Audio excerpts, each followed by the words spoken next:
പൊതുജനങ്ങൾക്കൊന്നും ഒരു സംശയത്തിൻ്റെ പ്രശ്നമില്ല.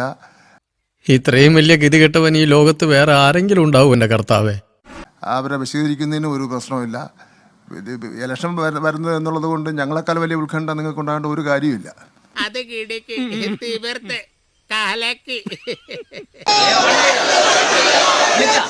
സ്വന്തം മുന്നണിയിലെ വിദ്യാഭ്യാസ മന്ത്രിക്കെതിരെ മുദ്രാവാക്യം വിളിച്ചുകൊണ്ടാണ് AISF, AIYF പ്രവർത്തകർ സെക്രട്ടേറിയറ്റിലെ ശിവൻകുട്ടിയുടെ ഓഫീസിലേക്ക് മാർച്ച് ചെയ്തത്. എന്ത് പറ്റിയടാ? ചായ നെറുകന്തലേ കയറി ബ്ലോക്ക് ആയതാ.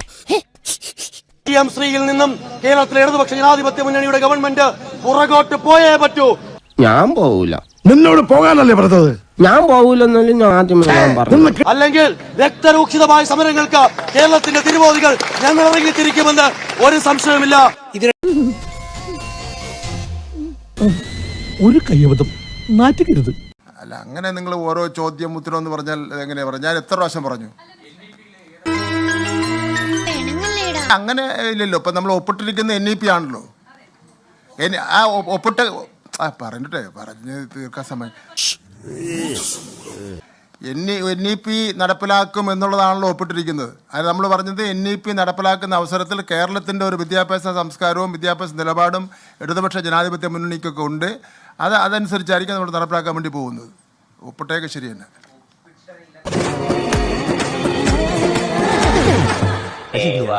നിങ്ങൾക്ക് അത് അപ്പോഴും പറഞ്ഞ് നമ്മൾ അനുഭവിച്ചോളാം, കുഴപ്പമില്ല.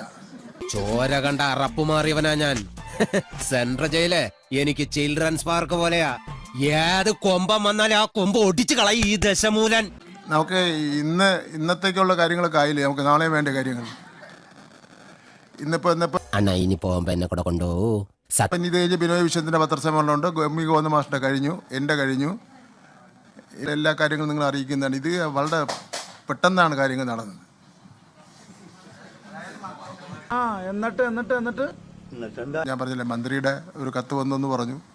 അപ്പോൾ അത് കഴിഞ്ഞ ശേഷം അവർ വളരെ പെട്ടെന്ന് ഈ കാര്യങ്ങൾ ഒരു തീരുമാനം അറിയിക്കണമെന്ന് പറഞ്ഞു. അപ്പോൾ അതിൻ്റെയൊക്കെ ഒരു സമയക്കുറവ് വന്നു, കമ്മ്യൂണിക്കേഷൻ ഗ്യാപ്പ് വന്നിട്ടുണ്ട്. എന്നിട്ട് എന്തുകൊണ്ട് അയാൾ ഇത് എന്നോട് പറഞ്ഞില്ല?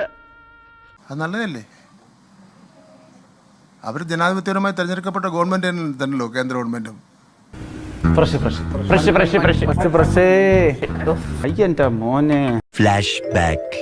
ഇടതുപക്ഷ ജനാധിപത്യ മുന്നണി ആദ്യം ഒരു നയം ഉണ്ടായിരുന്നല്ലോ, ലോകബാങ്കിൽ നിന്ന് കാശ് വാങ്ങില്ല. ഞങ്ങൾ അത് നാട്ടിലെയും രാജ്യത്തിന്റെ സ്ഥിതി മനസ്സിലാക്കിക്കൊണ്ട് വാങ്ങാൻ വേണ്ടി തീരുമാനിച്ചു. PM ശ്രീന്റെ കാര്യം പറഞ്ഞുകൊണ്ട് കേന്ദ്ര ഗവൺമെന്റ് തരേണ്ട കോടിക്കണക്കിന് രൂപ വാങ്ങണ്ടെന്ന് പറയാൻ പറ്റില്ല. നിങ്ങൾ ആരും തരുമോ കാശ്? ഇതല്ല LDF ഇട്ട ശൈലി. ഇതാകരുത് LDF ഇട്ട ശൈലി. ഇതല്ല LDF ഇട്ട ശൈലി. ഇതാകരുത് LDF ഇട്ട ശൈലി.